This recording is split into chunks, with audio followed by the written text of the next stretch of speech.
Episode 16, Mayat yang Tidak Ingin Diam. Namanya Reza. Setelah malam itu, malam ketika waktu berhenti di pukul 22.47 dan keenam mereka berkumpul di jembatan, dia jadi yang paling gelisah. Setiap malam, dia mimpi tempat itu kembali. Tapi kini berbeda. Di mimpinya, tanah di bawah jembatan bergerak. Seperti napas.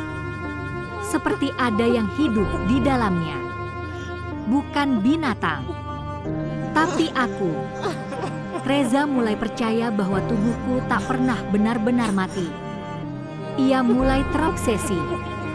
Ia kembali ke tempat itu diam-diam, membawa cangkul dan senter. Ia ingin menggali sendiri. Bukan untuk mencari bukti, tapi untuk meyakinkan dirinya bahwa semuanya sudah benar-benar berakhir. Dia menggali sendirian di tengah malam dengan tangan gemetar dan wajah penuh keringat dingin. Tanahnya basah, lengket, dan mengeluarkan bau besi yang menyengat. Tapi ia terus menggali. Lalu, cangkulnya membentur sesuatu.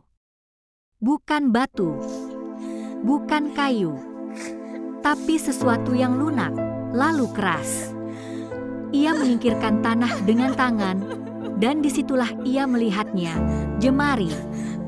Jemari kecil, tulang-tulangnya sudah menguning, masih menggenggam eras sobekan kain yang dulu ia kenali.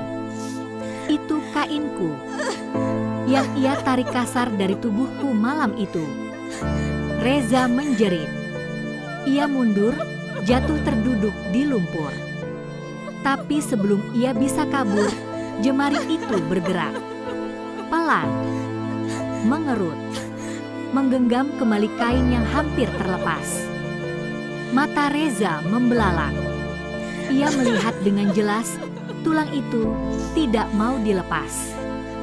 Ia mencoba menutup lubang itu kembali, tapi tanah justru terdorong keluar.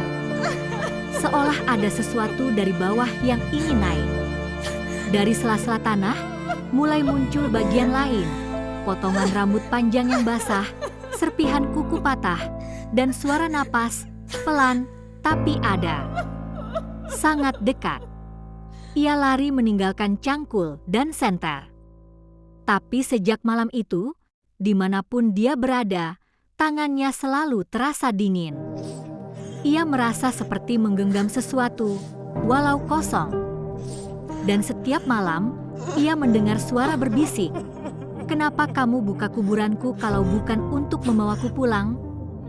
Reza tak bisa tidur. Ia bungkam. Tak bicara pada siapapun. Tapi orang tuanya mengatakan, beberapa kali mereka lihat dia berdiri sendiri di taman belakang, menatap tanah, lalu bicara sendiri. "Aku kembalikan kainmu, jangan tarik aku ke sana." Tapi ini bukan soal kain. Bukan soal bukti. Ini soal hati yang tak bisa lari dari kejahatan. Tubuhku mungkin sudah jadi tulang, tapi jiwaku tidak tidur. Aku tidak ingin mereka membuktikan atau membantah. Aku hanya ingin mereka tahu bahwa aku masih menunggu. Bukan untuk dihidupkan kembali, tapi agar kebenaran yang mereka kubur itu ikut naik bersama tulangku. Aku adalah Vina. Dan bahkan mayat yang dikubur dengan kejam bisa memilih untuk tidak diam.